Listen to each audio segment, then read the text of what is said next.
because there are a lot of people in this country who do not like Black women, but Black women are the base of the Democratic Party.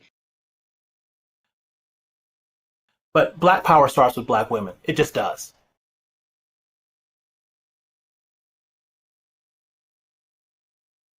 We are absolutely winning right now.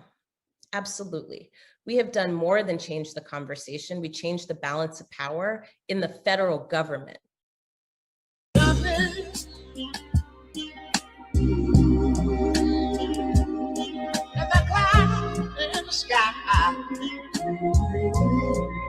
Oh, nothing.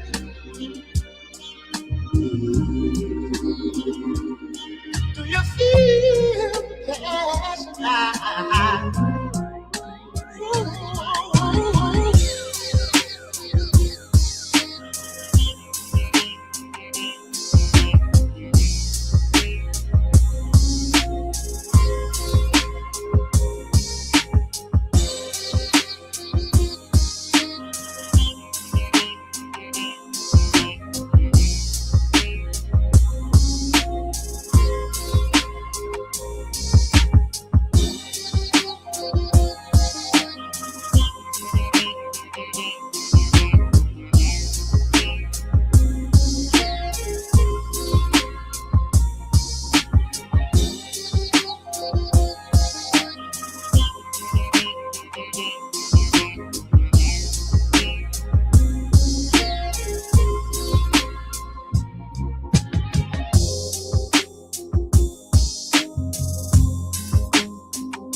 Oh, nothing.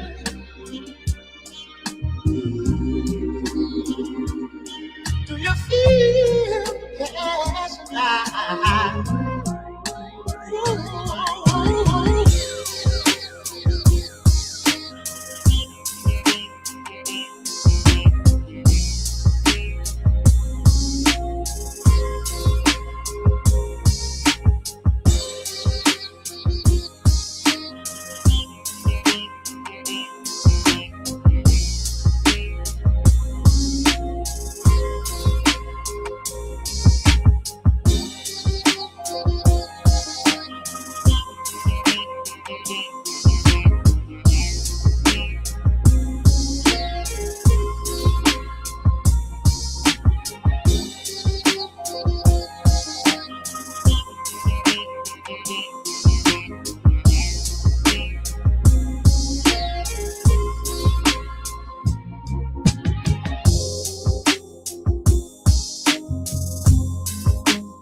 How we feeling out there tonight, y'all? Appreciate y'all pulling up. Hit that like button for me. Like, share, subscribe, all the things. You guys remember all the things, right? I need you to do all the things for me today.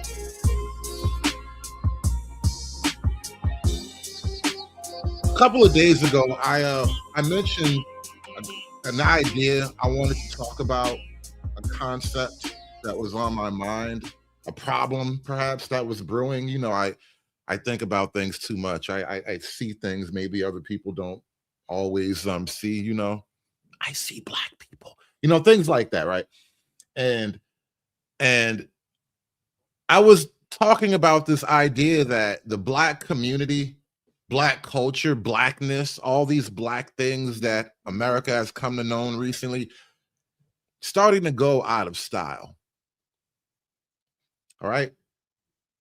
And we finally got a chance to really flesh that idea out with a huge story that kind of ties it all together with this Supreme Court ruling, the Voting Rights Act and all that. You know, if you listen to the people on TV, you know, Black people can't vote anymore. If you watch, you know, CNN and MSNBC and all these other liberal people, you know, you would come away thinking that you niggas can't vote anymore. They're going to have you counting beans in a jar like they did back in the day. You know, guess how many jelly beans is in this jar. If you can tell me how many jelly beans is in this jar, then you can get in the voting line, right? That's basically how they've been talking about it recently, you know, but either way, you know, the sky is falling. No more votes for you niggas, all right? This makes Jim Crow look like Jim Eagle.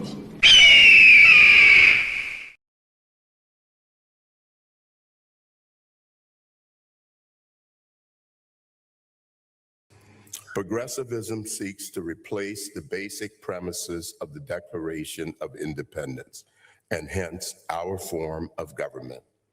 It holds that our rights and our dignities come not from God, but from government. It requires of the people a subservience and weakness incompatible with a constitution premised on the transcendent origin of our rights.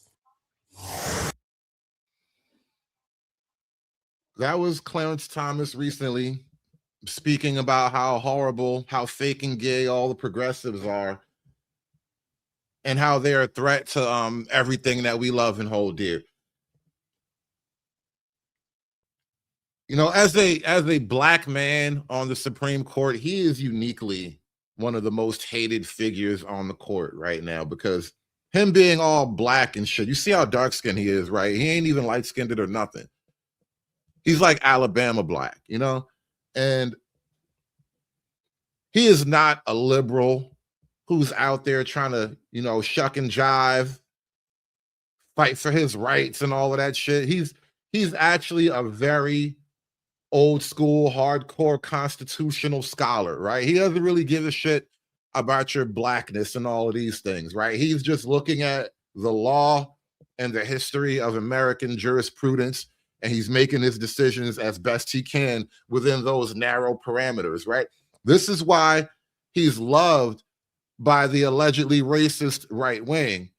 And he's also hated by, you know, Black people and all the left wing white people and everything out there, because he's not fighting for the Black thing like he's supposed to. And what is the Black thing? Politically speaking, anyway, what is the Black thing? All right, let me give you an example of what the Black thing is. And this is what makes Clarence Thomas so dangerous and unlovable and unliked by the liberals, because this is how you're supposed to be as a Black man. We know that in this great country of ours, whenever progress has been made, it has always triggered a backlash amongst those interested in elevating white supremacy, this ugly underbelly in American society. There was the progress of emancipation and Reconstruction, followed by the backlash of Jim Crow, the KKK, and the lynching epidemic. We know that now, that's little mini Obama right there. And every Black politician basically sounds this way. You know, I'm a victim. The white man was out to get me. I had it hard growing up because I was poor and Black. You know, that you have to constantly play up all the Black tropes in order to maintain your bona fides as a Black. But as I said, that whole thing is starting to lose its mojo. The whole Black shtick is starting to lose its mojo. The N-word is losing its power. welfare is getting wiped out. Everything bad is happening all at the same time. We gonna do maximum warfare against Republicans. Florida Republicans, you F around, you gonna find out all this stuff. And you know what I said was, listen, and he's like, oh, if you do the redistricting, we're gonna take out all your members, we're gonna do all this stuff.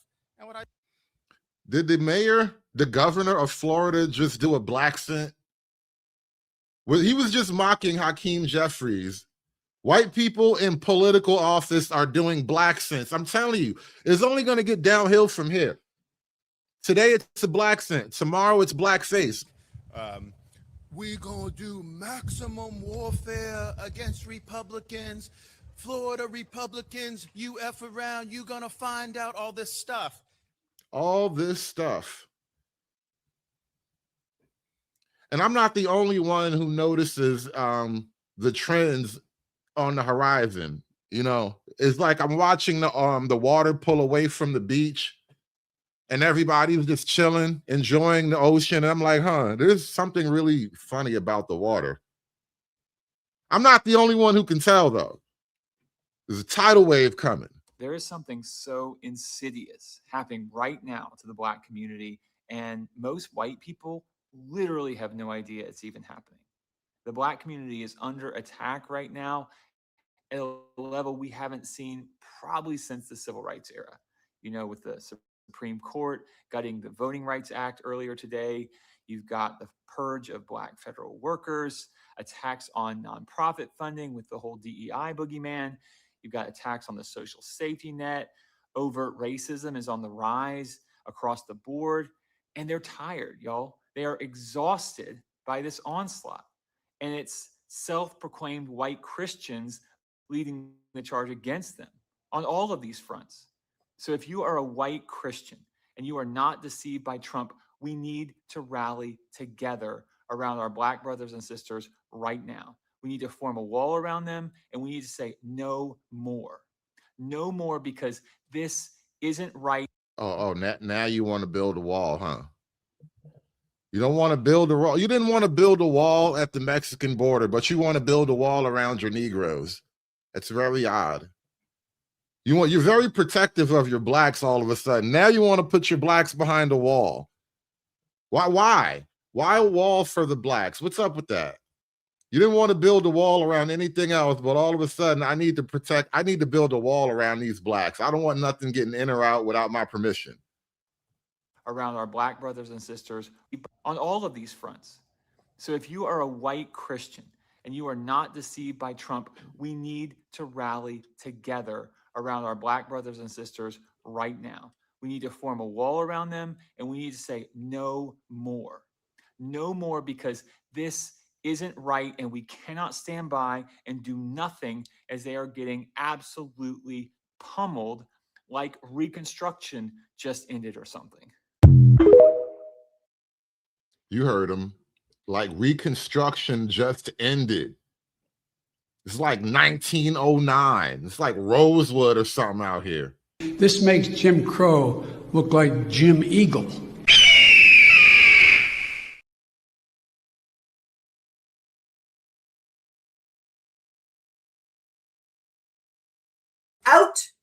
Outrageous. What the Supreme Court just did is outrageous. Chief Justice John Roberts finally got what he's wanted for 40 years, the complete dismantling of the 1965 Voting Rights Act. The court has picked away at voter protections for years, but with the decision they made this week, those protections are all but gone.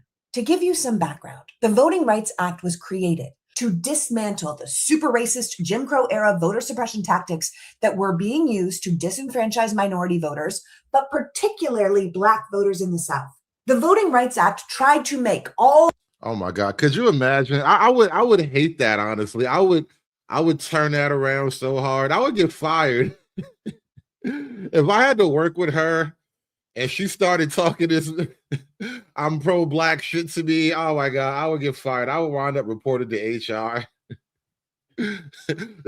for my hostile racial attitude.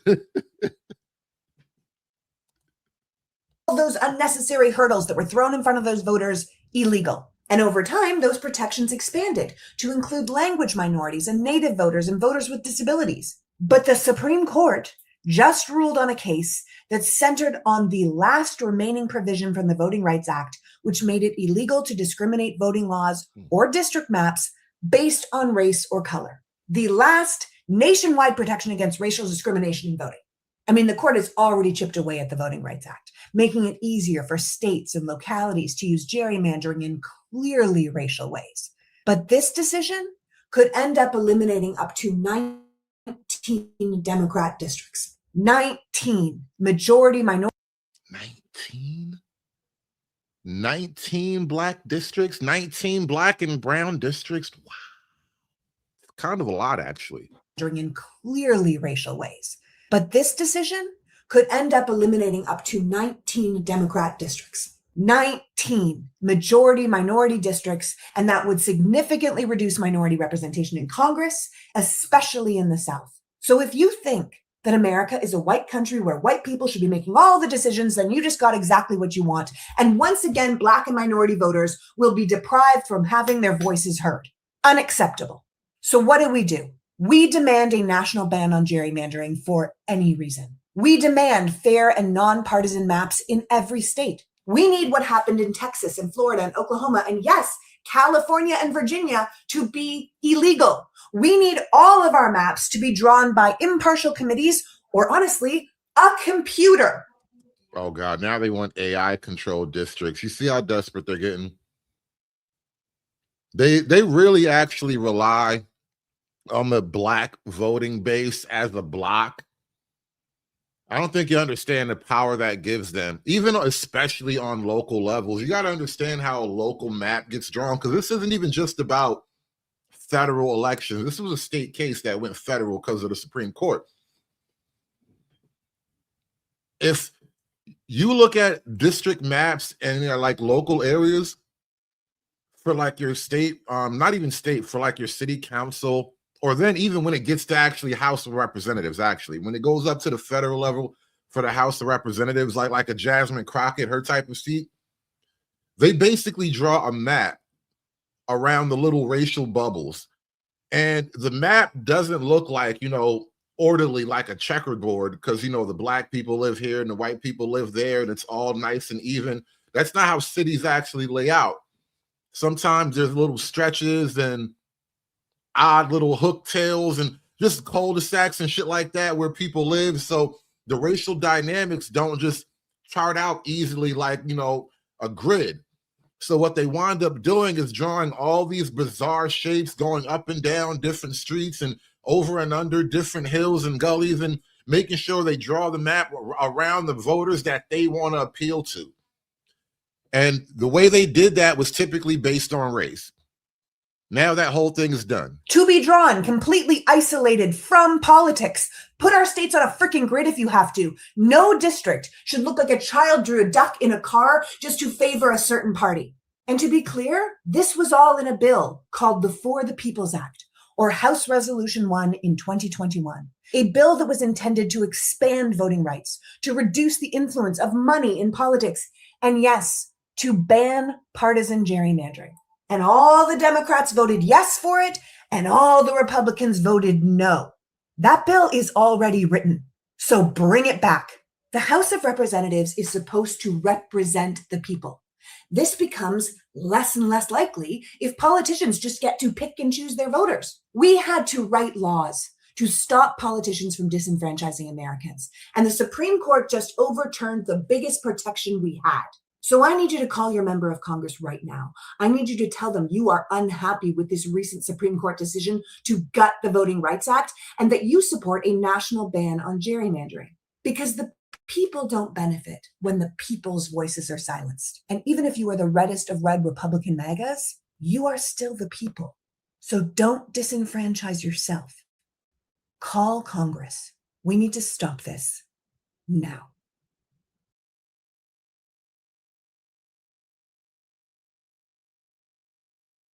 Hoes mad, hoes mad, hoes mad, hoes mad, hoes mad, hoes mad. This is about targeting targeting women of color in the United States of America. Don't tell me, because I didn't get a single apology when my life was threatened. Thank you. Hoes mad, hoes mad, hoes mad, hoes mad, hoes mad, hoes mad, hoes mad. Yesterday, the Supreme Court made a decision that will have a profound impact on American voting rights. ABC News senior political correspondent Rachel Scott broke it down. Take a look. In a ruling that could reshape the future makeup of Congress, the Supreme Court limiting the use of race to determine how congressional districts are drawn, slicing away at the landmark Voting Rights Act, signed into law by President Lyndon B. Johnson in 1965 at the height of the Civil Rights Movement. It came after a group of white voters in Louisiana argued one of the state's 2 majority black districts was improperly drawn, relying too heavily on race. Tonight, the court's 6 conservative justices agreed. Justice Samuel Alito writing, "Allowing race to play any part in government decision-making represents a departure from the constitutional rule." Justice Elena Kagan declaring, "If other states follow Louisiana's lead, the minority citizens residing there will no longer have an equal opportunity to elect candidates of their choice." So,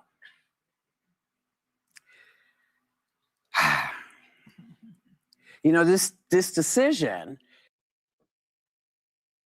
This is a literal hose mad moment. This is the best hose mad moment that life could give you right now. They're all really bent out of shape. Shout out to The View. We knew this was coming because they've been chipping away at this for a long time. The court said, you know, there's no problem with race anymore, and yet we're fighting every day talking about Project 2025. We know what's happening, and it's going to start happening to women as well, because all these changes in voting where they're saying you can't use your... Oh, please, God, take their rights away. Oh, please tell me that's coming next. God, you're too good to me. I know you wouldn't do this. I know you're not going to take their rights away. That's the next thing, at least take some of their rights away, all right? The chicks on welfare, take their rights away first, all right? You don't need to vote. We'll keep giving you food and money. Just stop voting. Make it stop. Make the hurt stop, please. We know what's happening, and it's going to start happening to women as well, because all these changes in voting where they're saying you can't use your married name, you got to go get your birth certificate, so this is going to affect a lot of people. Right now, it sounds like it's just affecting people of color. We know better. We knew this was coming. So this is meant to discourage you from voting. This is meant to make you feel like you don't have a voice. You do have a voice. Do not forget that. But do you see it as a step backwards also? I think it's a huge setback. I mean, the 1965 Voting Rights Act was the most important piece of legislation in the United States. People died for history. That. Yeah. Really, was it though? Was it really the most important voting, the legislation ever?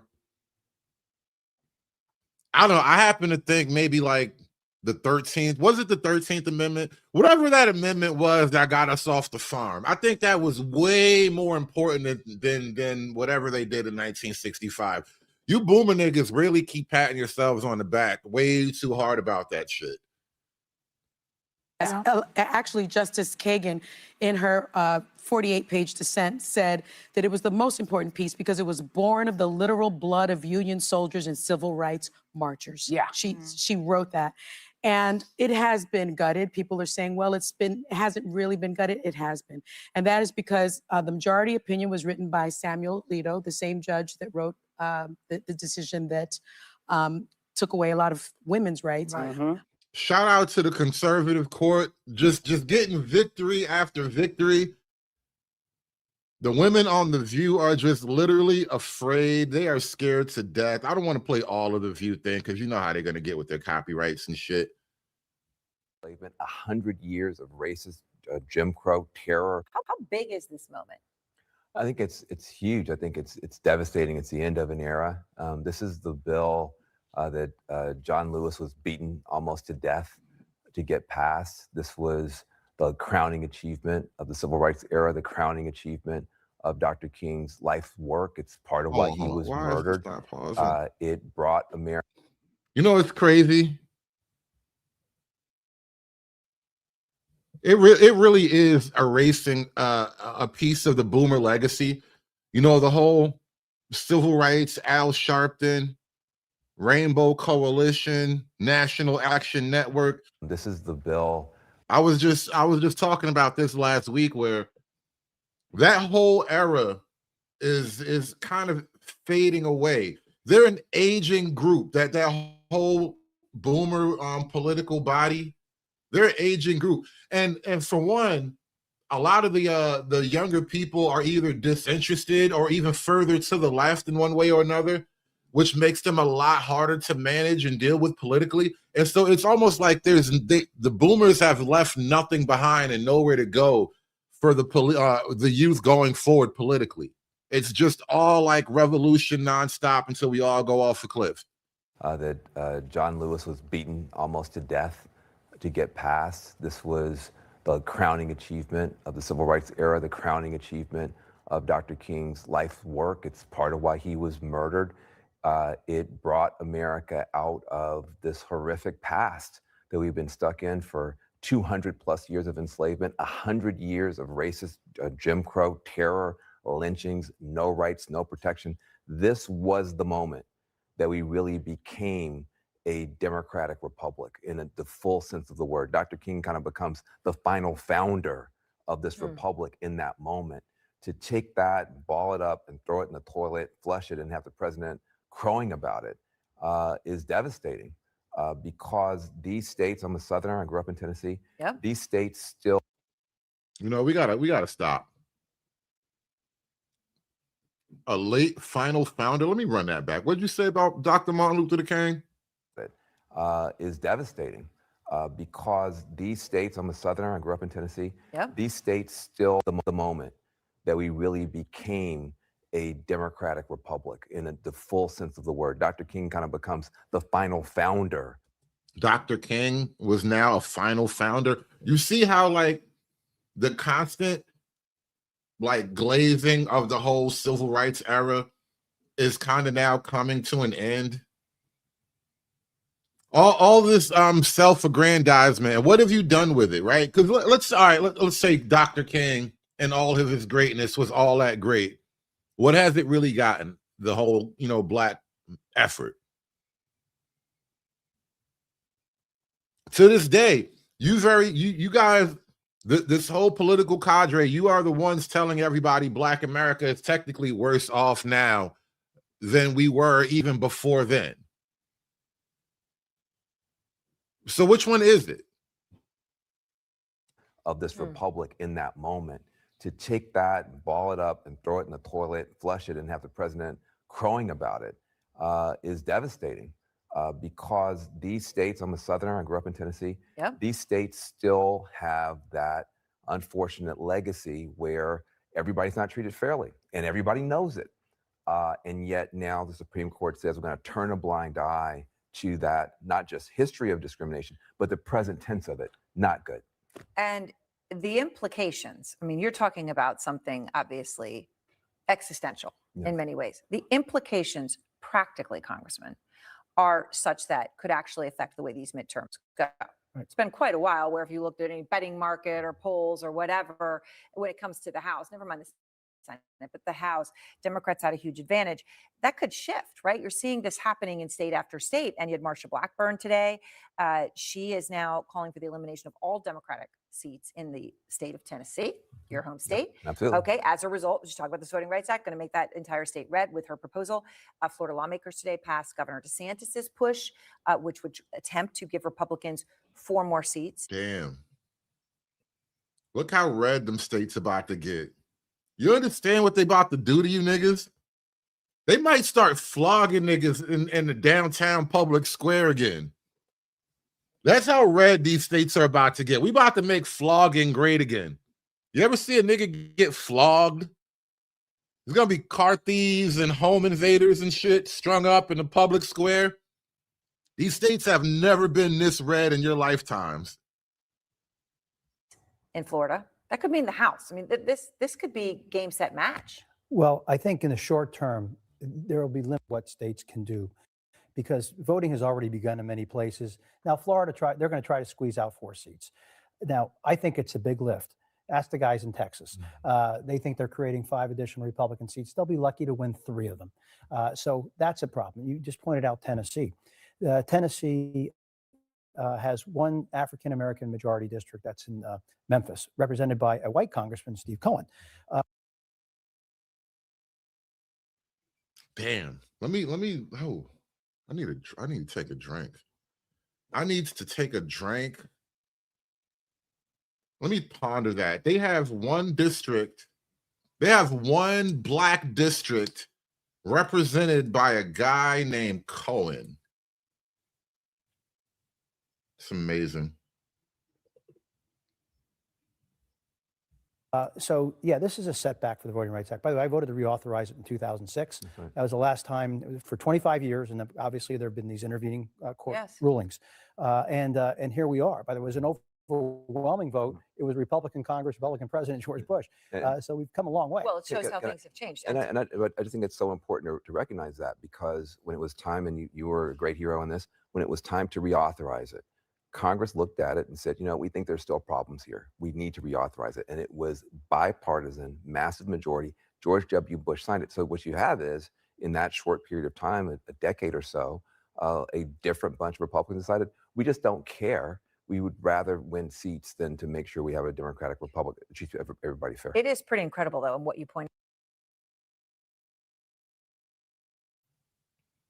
This whole bit about treat everybody fair, it comes off as begging. It comes off as groveling. It comes off as pleading. Why is everybody always picking on me? Is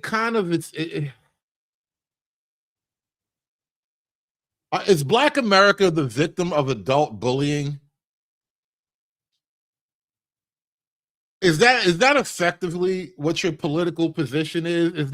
Is that why you exist in politics? Because Black people are the victims of adult bullying? Because that's what people who talk about, like, fairness, everybody should get a turn, that type of shit. These are like middle school teachers, or not even middle. These are like elementary daycare worker values. These are the values of the women who watch children that you drop off with diapers and bottles of milk and shit like that. You give them a change of diapers and make sure they get an extra set of clothes in case they shit on themselves or throw up or something like that. These are the values of the women who take care of those type of children, that age of children, right? The idea that everything is always supposed to be maximally fair for everybody. These are literally daycare values. And the Black elected people, like especially the way Van Jones was talking about fairness, that's basically what Black politics works to represent, quote, fairness for Blacks, because allegedly everybody's always adult bullying Black people. And think about that for a minute. I want you to think about Black people, right? Like, close your eyes. Let's do a thought exercise, right? Think about Black people as you just imagine us casually in the world, right? Just out here, just being Black and wonderful out in the world, right? Now, imagine other people just randomly and on a regular basis adult bullying the very Black people that you can now imagine in your mind. Does that even make sense to you? That somehow these very Black people that you have imagined, that you're picturing right now, close your eyes and think really Black about it. Now imagine some other group of people is bullying these people. Of all the people in this country, outside of maybe the Mexican mafia, nobody's bullying these people. The cops aren't even bullying these people. But that's what they want you to think. They want you to believe that basically vote for me because I'm Black and Black people get bullied. Hello, everybody. This is Congressman Hank Johnson representing Georgia's 4th Congressional District. Over my shoulder, you see the United States Supreme Court looming in the background. I'm sorry to report, ladies and gentlemen, that these folks are trying to take us back to a time. This nigga is an adult victim of bullying. Oh my God, I can't stop seeing it. This nigga is a victim of adult bullying. This is workplace bullying. And shout out to Red Illusion, that is great. And what do you do if you're being bullied? You tell an adult. That's what he's trying to do right now. He's trying to tell an adult. We've been bullied in our place of work. Look, I work back there. You see that building behind my shoulder? That's where I work. And those white people in there are being mean to me because I'm black and I have gigantic nostrils. Hello, everybody. This is Congressman Hank Johnson representing Georgia's 4th Congressional District. Over my shoulder, you see the United States Supreme Court looming in the background. I'm sorry to report, ladies and gentlemen, that these folks are trying to take us back to a time when black folks had no rights. They're taking away our ability to elect the representatives of our choice. That's what they did in gutting the Voting Rights Act yesterday. No, that's not what they did. You can vote for whomever is running. The people who want to run are still going to run. And you can still vote for these people if you like. But they're just going to make it a lot harder for you to win just because you're black. I will just be blunt about that. That's really the ultimate effect of what that Supreme Court ruling did. No, that's the practical application of what it did.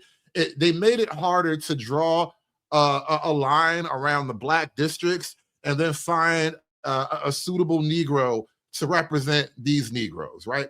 We're not really doing that then. We might find a suitable Negro and you can vote for him, but he's not just going to be guaranteed that all these Negroes in the district belong to him now. It's going to be chopped up in a little bit more of I don't know what way they're going to chop it up, but they can't chop it up with purely racial intent anymore, which is basically what they were arguing for. It's an abominable ruling up there with Plessy versus Ferguson and Dred Scott as far Not as I'm Dred concerned. Scott. Do you know what Dred Scott was? Wasn't that the nigga that put himself in a boxcar to try to mail himself to freedom? Do you really think that's what this is about? Niggas gonna have to mail themselves to freedom now just to vote? What do you mean? Why are you even bringing up Dred Scott? This is what I mean. These niggas are too dramatic. They are too dramatic, crying about being bullied and shit. Shout out to Rational B with the $10. He said $5 for this instant classic and another $5 for the Jared Taylor Speaks at MD College show. You know what? I did see that Jared Taylor was at a college recently. You know, I'm tuned in to like the white news world or whatever. I noticed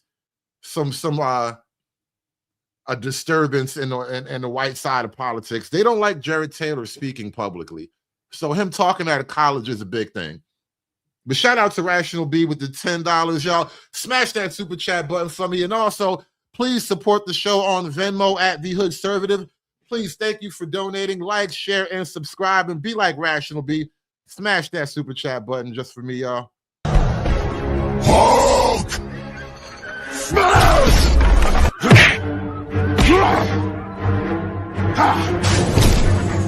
Smash you! You make Hulk angry. You not like Hulk angry. Hulk no like fighting girls. But that's what we have, ladies and gentlemen, a 6-3 MAGA majority on the United States Supreme Court. What do? One thing we can do is pass term limits. I'm going to be pushing that bill to the highest degree.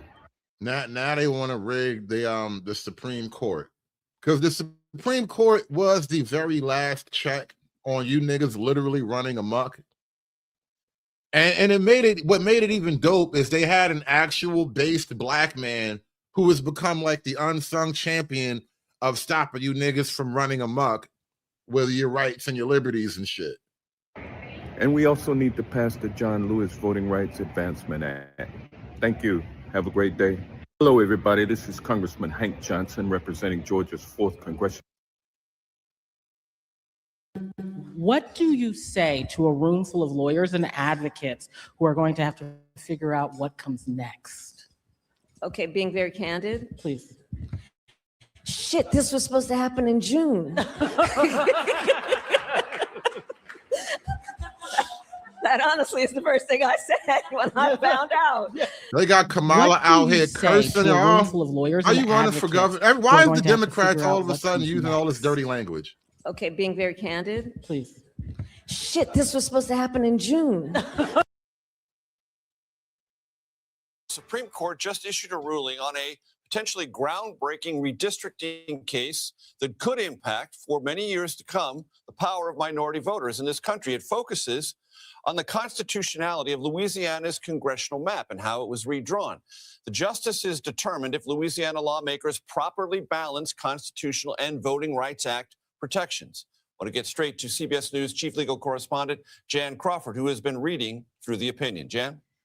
Well, Major, we just got this ruling within the last couple minutes. The justices in a 6-3 vote, a decision written by Justice Samuel Alito for the other 5 conservatives, are striking down a second majority Black district in Louisiana, ruling that state officials focused on race, and that amounted to an unconstitutional racial gerrymander. Now, this decision is a major one under the Voting Rights Act. It will go well beyond Louisiana. It's going to make it, based on what we're seeing so far, it will make it harder for state officials to draw up these so-called majority minority districts, which have been used for decades and have increased Black representation and minority representation in Congress. And it also— No more just intentionally drawn Black districts, all right? We're going to have to draw the districts on some other principle. You can't draw a bubble around your Negroes and say, all right, we just need a Negro to run. We need that one nigga and 9,999. What was that line from Django? Just that one nigga in 10,000? That's who we need to represent these niggas that we done drew a line around. The Democrats have been using the political Django strategy. They just got to find that one good nigga to represent all these other dumb niggas, and then they shit gonna work good on Candyland. Into question about a dozen or so existing majority minority districts, mostly in the South. Now, those districts, as you know, Major, have been away for— No more head nigga in charge. That's a great way to put it. Thank you. Perfect. Perfect. No more head nigga in charge. Democrats to pick up seats in some of those states, those red states in the South. So this ruling is a win, I think we can say, for Republicans. But legally, this is a Supreme Court that going back 20 years or more has been saying in case after case, a consistent line of cases, that the Constitution is colorblind. And that's why we've seen the Supreme Court do things like throw out affirmative action in college admissions. This line of cases very consistent with the court's ruling today. What about the midterms? I think this ruling coming today, 6 months after it was argued back in October, may come too late to have an impact on these upcoming midterm elections. I think the focus will be going forward, limiting states from considering race when they're trying to consciously and intentionally draw up districts to increase minority representation. That means, Major, that you might not have as many of those kind of ink blocked states or states that have districts that zigzag like a Z, where they go from, like this one did, from Shreveport all the way down 250 miles to Baton Rouge, scooping up Black voters along the way to, again, pick up voters to get enough Black voters there to have that majority. So I think, that will restrict some of those cases. You know what this really means? Look at the red on the map. In a grand sense of the word, the white man he's so fucking back. The white man is back, y'all. Fuck you. War. Districts for sure. Looking at this decision, it's 37 pages long. There is a dissent by liberal Justice Elena Kagan that appears to be longer than the majority, and it looks like a barn burner.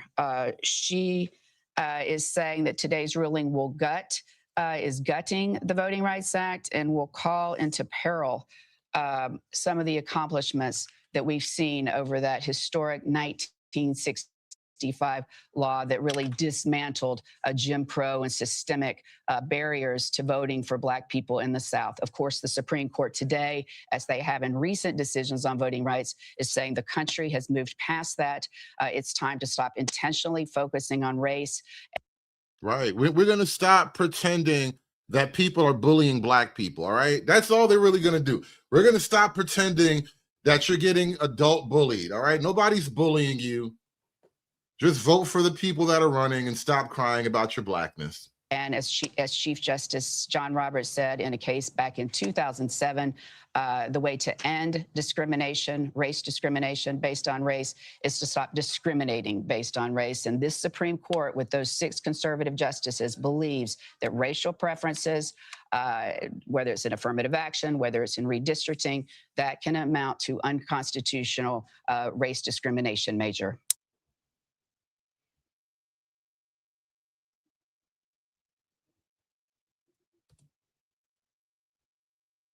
They think 19 seats could be at all throughout the South. The question will be the timing. Is this a 2028 play? Is this a 2026 play? There are some primaries. It is not just Tennessee either. This was a case that came from Louisiana, went all the way to the Supreme Court, right? This is a national ruling. This is a nationwide issue now. Here coming up, not until later in the cycle, August 6th, there's one in Tennessee. That's Steve Cohen's seat. That's a majority minority district. That's an August 6th. The one Democratic seat there. The Jim Clyburn seat in South Carolina. That is the Democratic seat in South Carolina. That's a June 9th primary. Jamie, this shows you the ramifications long term for this ruling. Absolutely. Just think about that number, 19 seats in play. You know what, Ms. Cantrell? This looks like a de facto red wave, actually. I mean, look at this projection. Just because the fact that the Democrats were so heavily reliant upon solidifying the Black vote and then having those Black representatives or those representatives of the Black districts kind of fluff their numbers up. Once you took that away, the projections are horrible for them, right? It's a de facto red wave. It's a red wave by fiat. And let's look at this politically. Laura, you talked about confusion going into this race. We're worried about voter suppression. Apart from the long-term impact, we are going to see people take advantage of that confusion. There is going to be, these midterms are so high stakes that anybody who thinks they can take advantage, on the state level of this decision, there is going to be a scramble to see if they can, because each side thinks this is an existential midterm with the House especially. Yeah.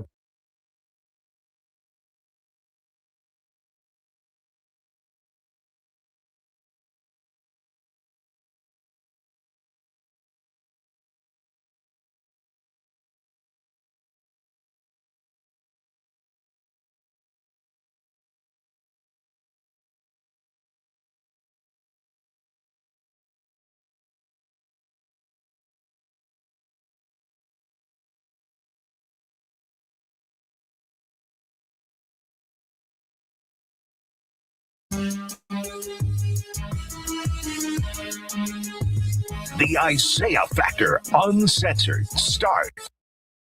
Changes how our elections work. The Voting Rights Act has been a safety net to make sure every person's vote counts equally, regardless of their race, for decades. Today, the court weakened that net. In a new ruling, they've made it much more harder for citizens to challenge unfair voting maps, giving state politicians more power to decide how districts are drawn. It also comes amid a broader push for mid-decade redistricting. At least 6 states have redrawn their maps so far. We felt it right here in the state of Texas. President Trump is pushing more Republicans to follow suit. I mean, some states don't need to redraw, and some do. I know what the concept of the rule, I just haven't seen the result. Yeah, I would say generally, I would think that they would want to do it. Some are greatly helped, and some, it didn't make much difference. Yeah, I would say they would do that. They have time to do it. According to some critics, today's decision from the Supreme Court hollows out a landmark law. Let's get to our guests on the Factor Uncensored tonight. Joining us, political analyst Dr. Dietrich. See, now, Ms. Cantrell, you got to understand, his name may in fact be spelled in a different manner traditionally. And if you say that phonetically, it doesn't sound the way it's spelled, right? And you might be correct. You might be correct in your observation. But do you really want to be a racist? I think that's the question you have to ask yourself when you say his name, Isaiah, and you look at the spelling. Don't get caught up in rules of phonetics and the English language and all the King's English. Don't trivialize your brain with such issues. Just ask yourself, how racist am I?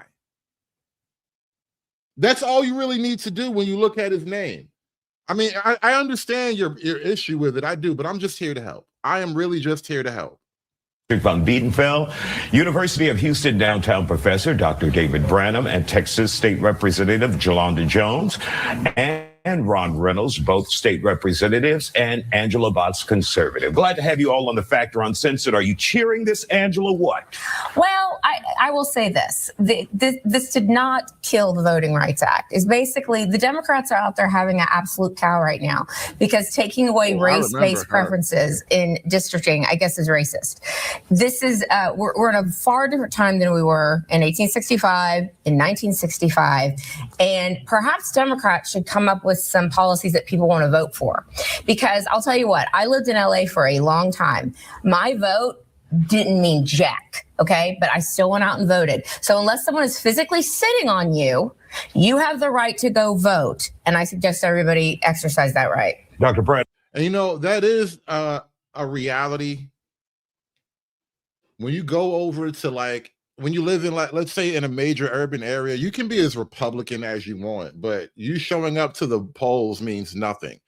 There just aren't enough of you condensed into those areas. And they probably, drew the map in such a way that Republicans rarely get, a real good representation in these urban areas, right? Like even in a place like New York City, I think the Republicans are in, Staten Island, because that's where a lot of the white and Italians have retired to. They retreated from Brooklyn and they went into Staten Island, and they can be Republican there. They got a nice little area. They pay property taxes and shit. They can afford to block they can afford to like a little bit of a firewall, basically, right? But in general, urban areas are just a Democrat swamp, and you can't really vote your way through it. You almost will never have the right numbers. Your assessment of this ruling from the Supreme Court. Well, this ruling was actually pretty much made 33 years ago in Shaw versus Reno when they said that you can't have race-based districts. But this ruling takes it a step further because after Shaw versus Reno, Bush versus Vera said that you could consider race. Now they're basically saying you can't consider it anymore. So it's supposed to be a somewhat of a blind redistricting process, which we all know is impossible. Mm-hmm. And what we're seeing is across the country, we're seeing a complete mess with redistricting in states where they're basically taking your vote and throwing it away because they know how you're going to vote, and they draw districts to get an outcome. They don't draw districts to have an election.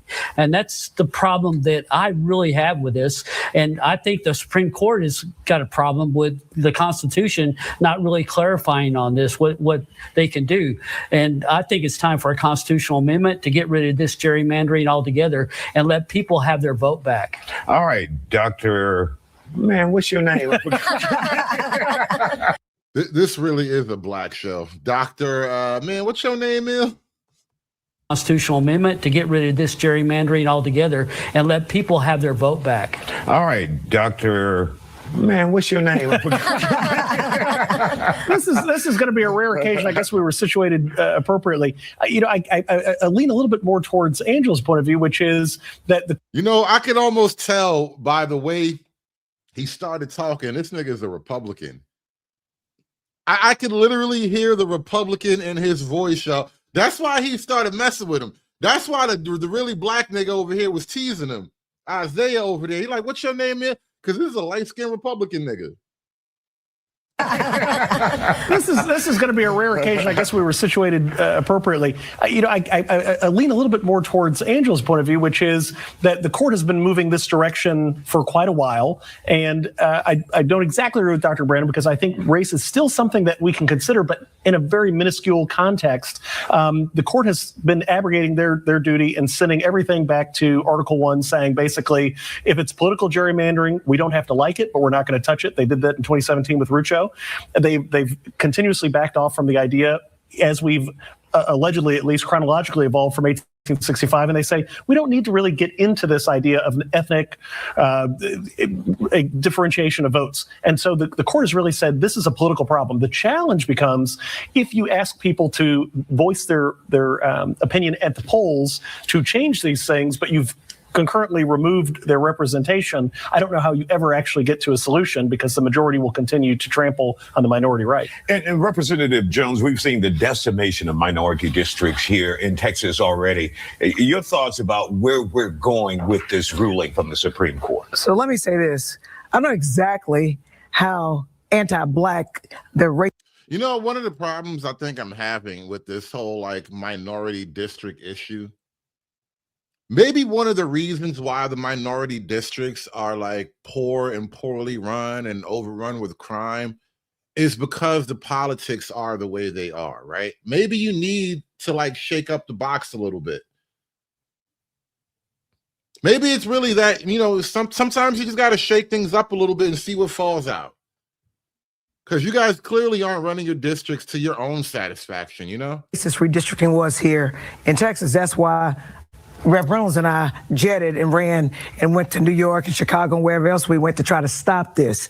But they are decimating votes. The Calais case, which is what the Supreme Court ruled on today, actually was a case where the courts in Louisiana said that the maps that were drawn after the 2020 census diluted black vote. And they ordered them to go and create another black district because they had way less percentage in their congressional representation. So they go and they do exactly what the court said because there was historic discrimination and dilution of the black vote. And does the quote black vote need literal ethnic political representation? Because here's the problem, right? If you're going to tell me that a black vote deserves its own constitutionally backed political representation, then they can't limit it to just the black vote, right?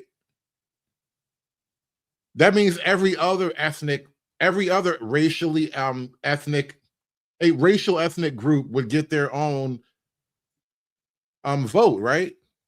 Which would take you to direct tribal politics effectively.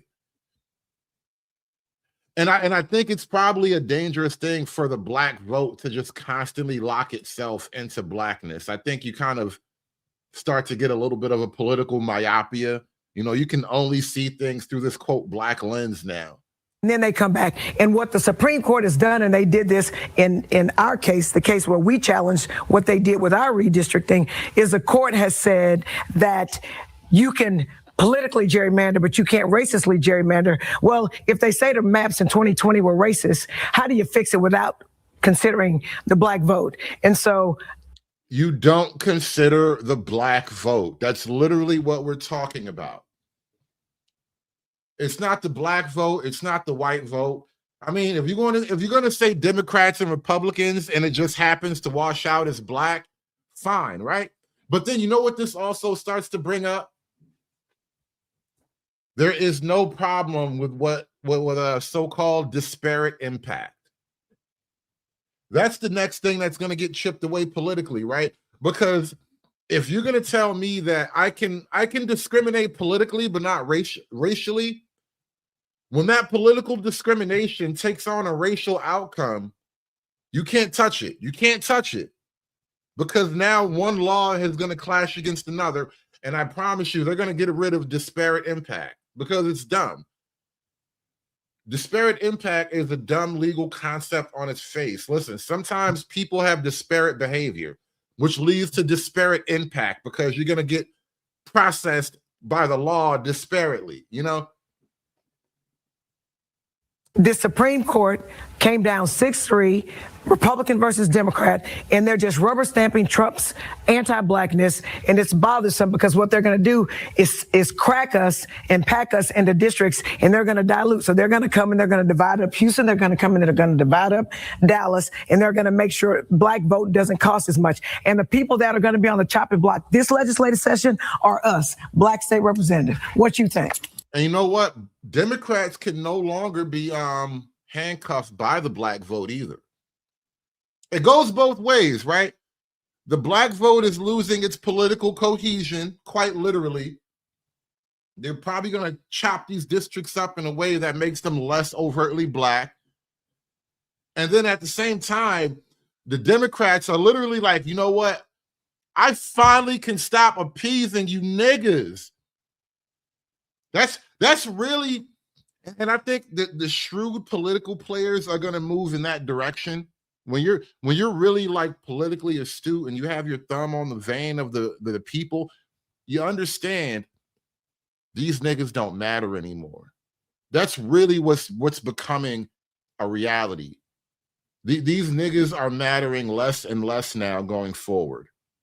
Because there are a lot of people in this country who do not like Black women, but Black women are the base of the Democratic Party.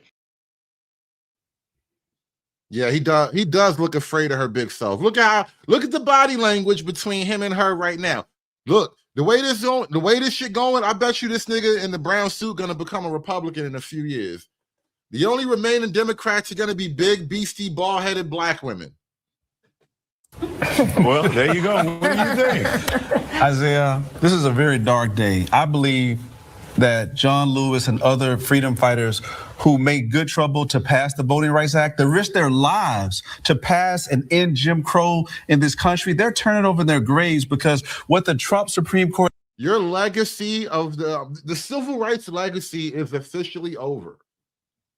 I think that's ultimately what we're deciding right now as a nation officially with, the Supreme Court, because we are a civilized nation and we do things with official business. We are officially over the civil rights legacy. I think that's basically what the Supreme Court is ruling on.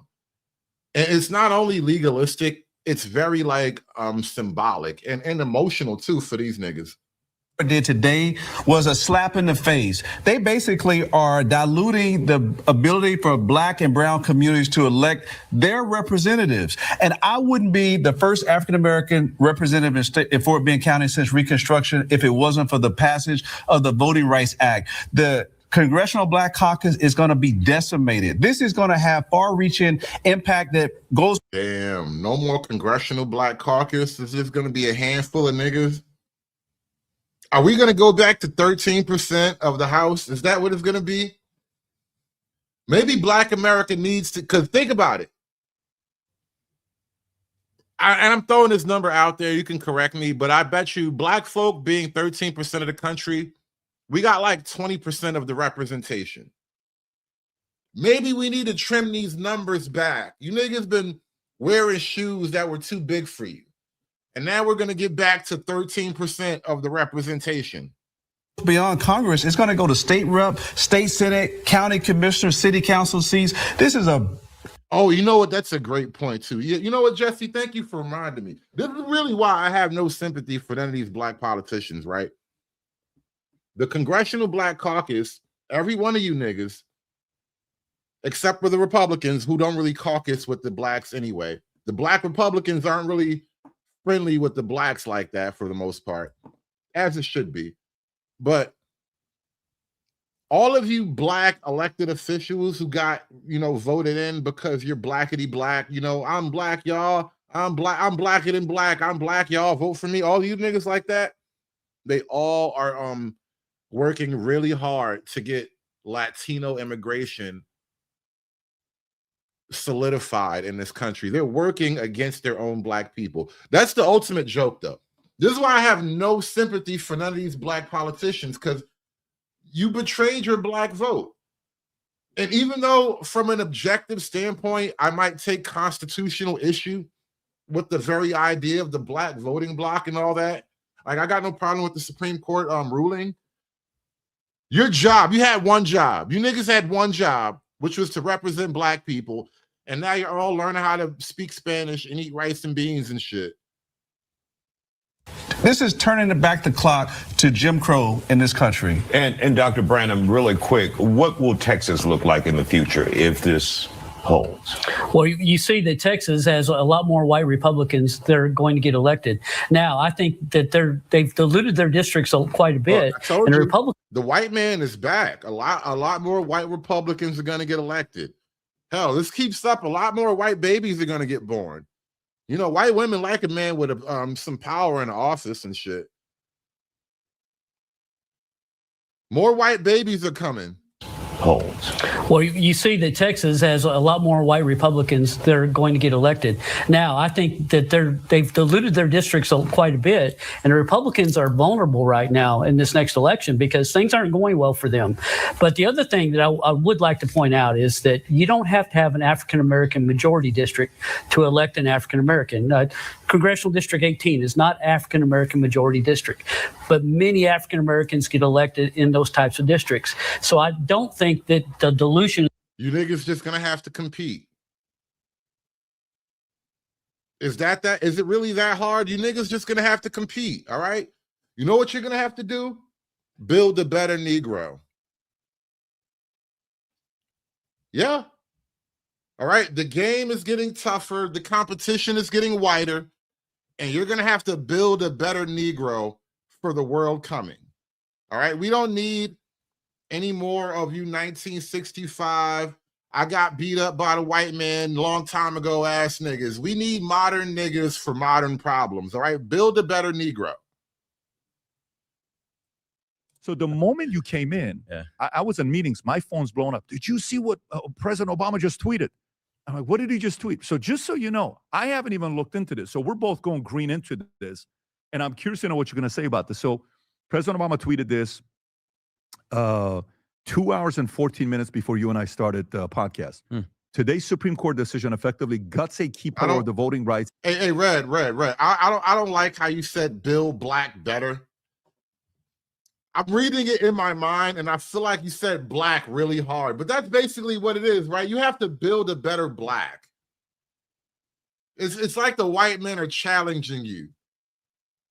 Black America, the white man is calling you out. Can you build a better black or not? We're tired of you 1965 blacks. We need a new black for a new America. We've done all we can do with these old niggas. We need a new nigga for a new America. Act freeing state legislatures to gerrymander legislative districts to systematically dilute and weaken the voting power of racial minorities so long as they do it under the guise of partisanship rather than explicit racial bias. And it serves as just one more example of how a majority of the current court seems intent on abandoning its vital role in ensuring equal participation in our democracy and protecting the rights of minority groups against minority overreach. The good news is that such setbacks can be overcome, but that will only happen if citizens across the country who cherish our democratic ideals continue to mobilize and vote in record numbers, not just in the upcoming midterms or in high-profile races, but in every election and every level. If you want to go to the story, Rob, so I can read it, and I'll turn it over to you. So New York Times, so Supreme Court weakens a landmark civil rights era law and aids GOP efforts to control the House. If you want to go a little bit lower, Supreme Court on Wednesday hollowed a landmark civil rights era law that increased minority representation in Congress and elsewhere, striking down the majority black congressional district in Louisiana and opening the door for more redistricting across the country that could aid Republicans' effort to control the House. Ruling 6-3, the court's conservative majority found that Louisiana's district, represented by Democrat Cleo Fields, relied too heavily on race, and Chief Justice John Roberts described the 6th congressional district as a snake that stretches more than 200 miles to link parts of Shreveport, Alexandria, Lafayette, and Baton Rouge. The map is an unconstitutional gerrymander, said Samuel Alito, wrote for 6 conservatives. And if you show the map, Rob, I think there's a breakdown by New York Times. If you want to go to the New York Times article.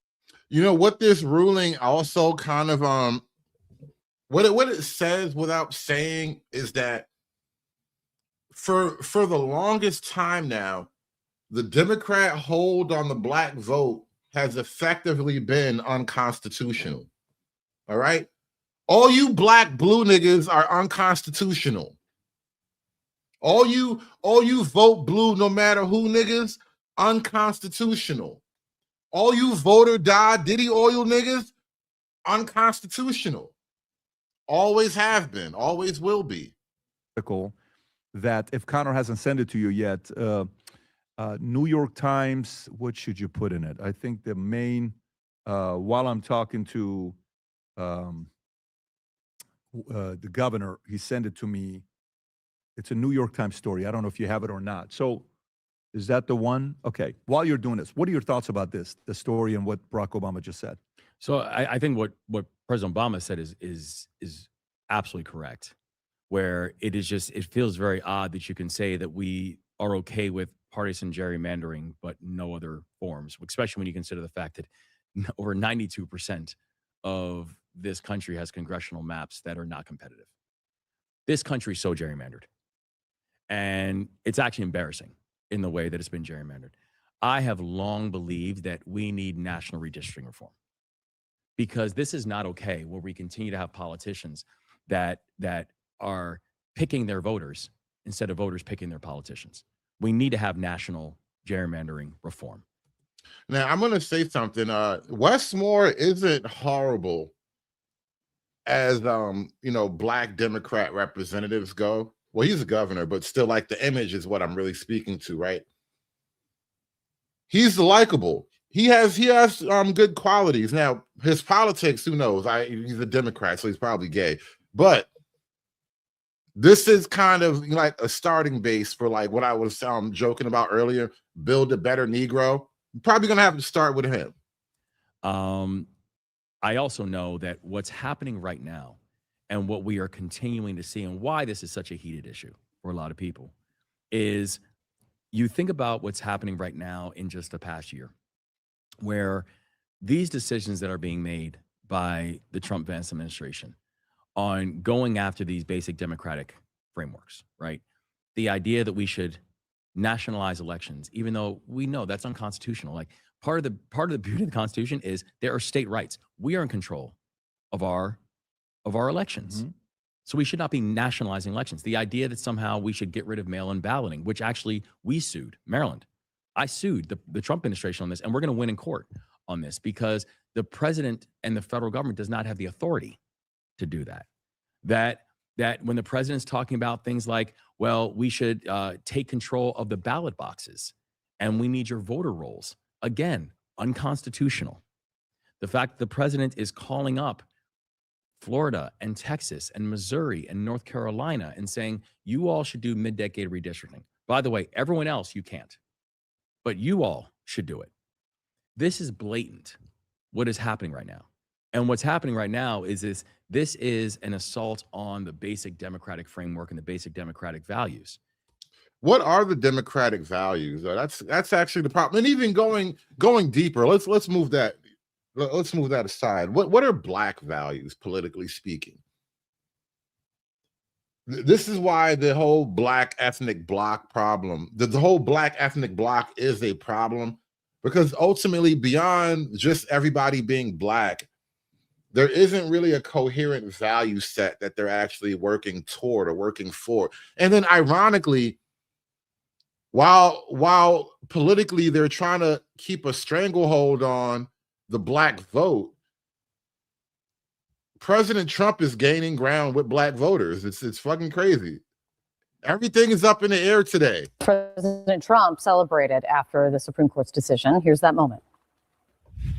When did it come out? Just now? No, it came out this morning, but basically very much narrows the Voting Rights Act. Was it considered a win for who? A win for Republicans. I love it.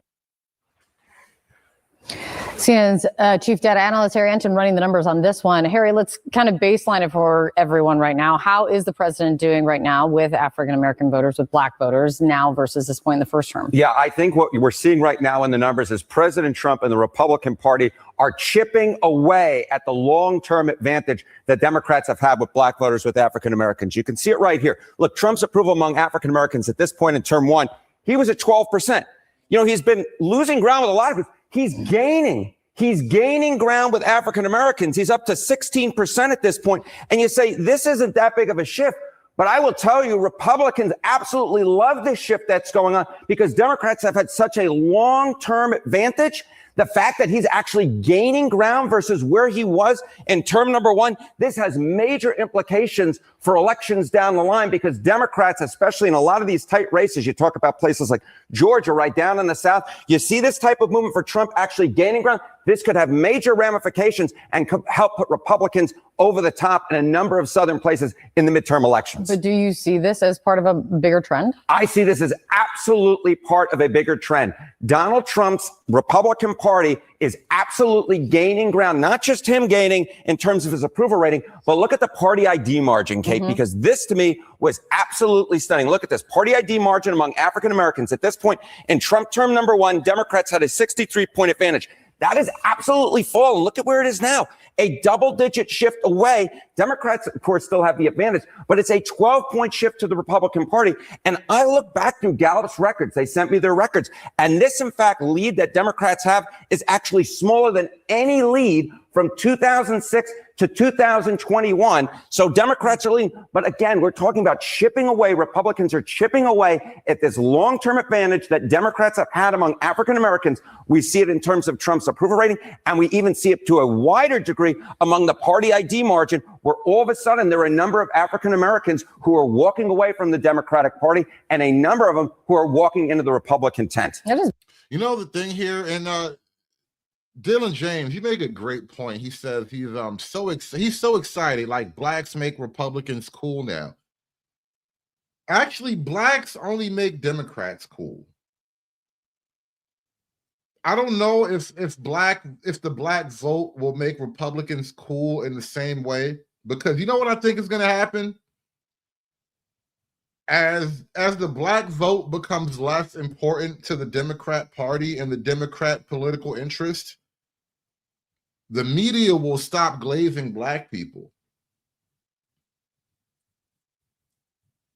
All of the need for black representation will be lost, which, you know, they'll stop replacing white characters with black people, you know, because a lot of that shit didn't make money anyway, right? All of this like fake inserting black people into shit that black people don't typically belong in, all that shit was like propaganda, because at least from one political perspective, it served a purpose, right? But now we're finding out that there's no more purpose to serve. You're not going to get a lot of bang for your buck by just shoving black people in everybody's face anymore, because politically, they're just not as viable as they used to be. The black vote is not as solidified as it used to be. And so I don't know that the Republicans need the black vote in a way that they'll start playing up to it, you know, ass kissing basically the way the Democrats were doing, right? And that's kind of what I do like about, and I listen, if you go back long enough, you might have heard me say that in a different election at a different time, the Republicans don't actually have to kiss black people ass. If you're the right wing and you want to gain more black votes, if you're Trump and you want to gain more black votes, don't put on Jordans and start talking with a ghetto accent, right? Don't start acting black. Don't start playing up blackness, right? All you have to do is point out how weak and how weird the Democrats are. And you'll get black votes just by default without even having to act black. Let the Democrats pretend to be black, and they'll still lose the black vote, right? Republicans got the family vote, right? Republicans have the vote of like objectively good, positive American values. And a lot of black folk actually will revolve. They will gravitate toward that as the political winds start to shift, right? Because black folk are trendy. You know, black people are a trendy people, and everything is starting to trend Republican now. And so black people are going to start to like trend a little bit more Republican. And as the Democrats lose the value and lose the bang for their buck with the black vote, black people are going to be like, all right, well, fuck you too. Very interesting looking at that past Gallup information. Yeah. What does this mean for the race for control in Congress? Okay, so you see this right here. You see this 51-point advantage that Democrats have, significantly less than you see that 63-point advantage. And what we will note was back in 2024, right, Donald Trump put in a historically strong performance among African Americans. Democrats performed the worst in a generation. Have they gained any of that coalition back from where they fell down to in 2024? But take a look here. Okay, choice for election among African Americans. Kamala Harris was leading amongst that group in the pre-election polling by 63 points. Are Democrats gaining back any of that ground?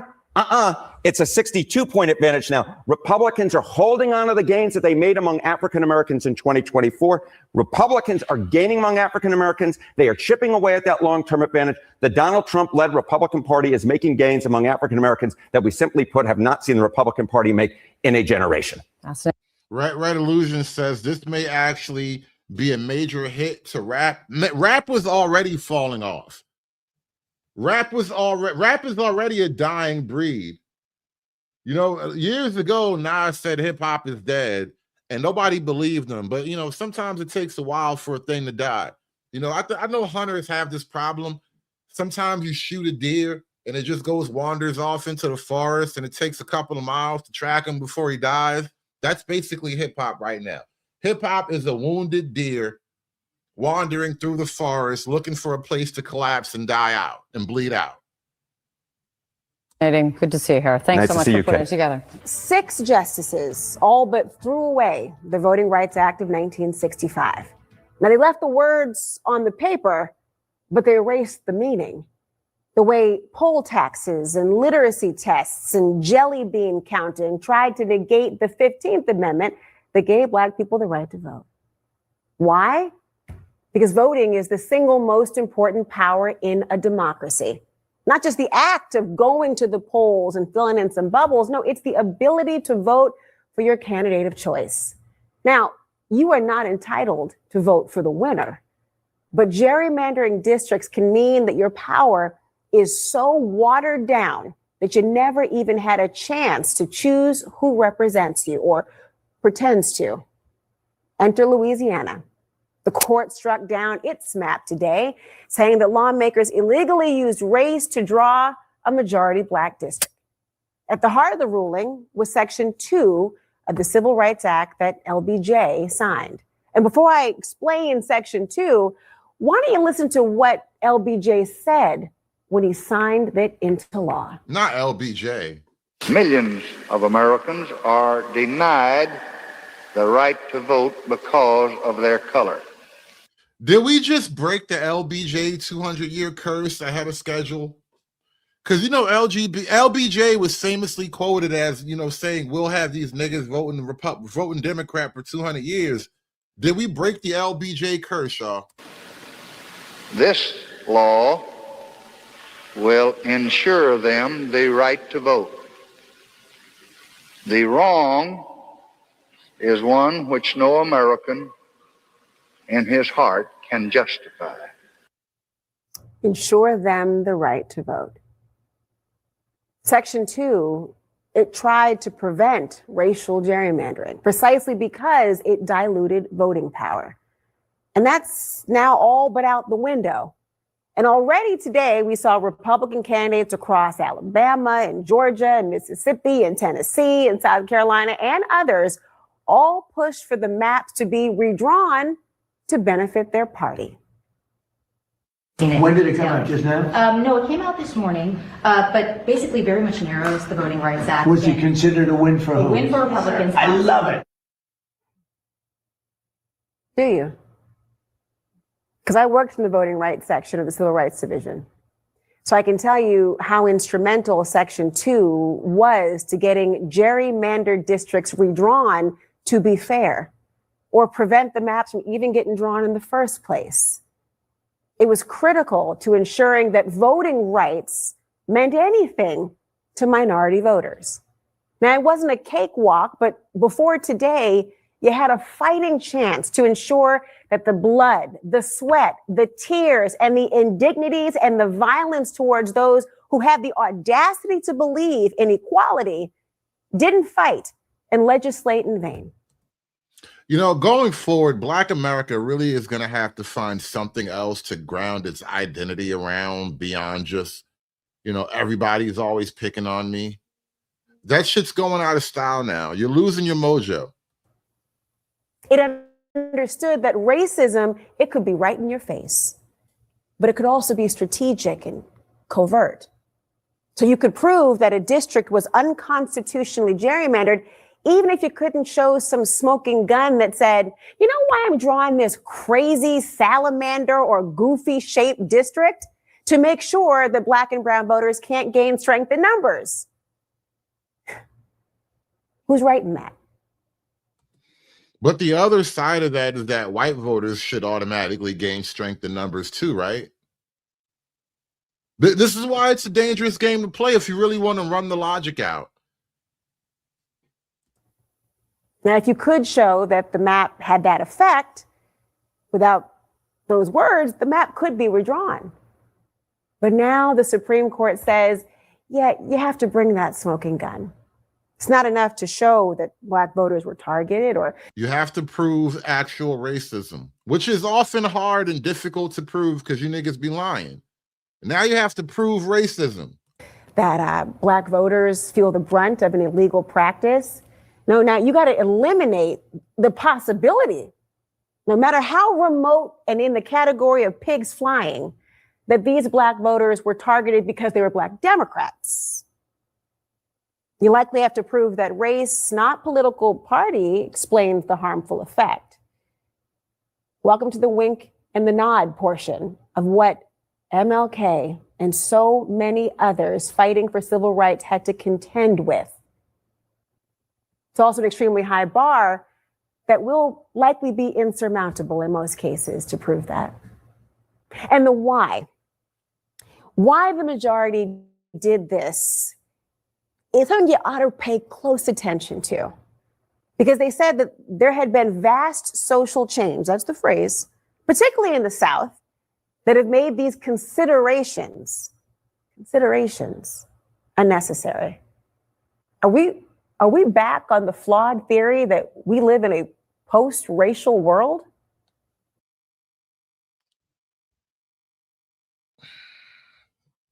If it's not post-racial, then why does it have to only be, pro-Black? That's such a weird position. So we don't live in a post-racial world.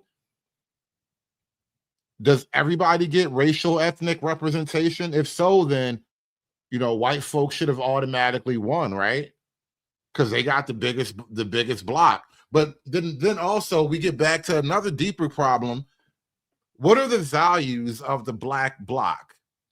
Maybe this is why the Black districts are always struggling, because your own representation doesn't believe in the type of things that will help you guys thrive. Wow.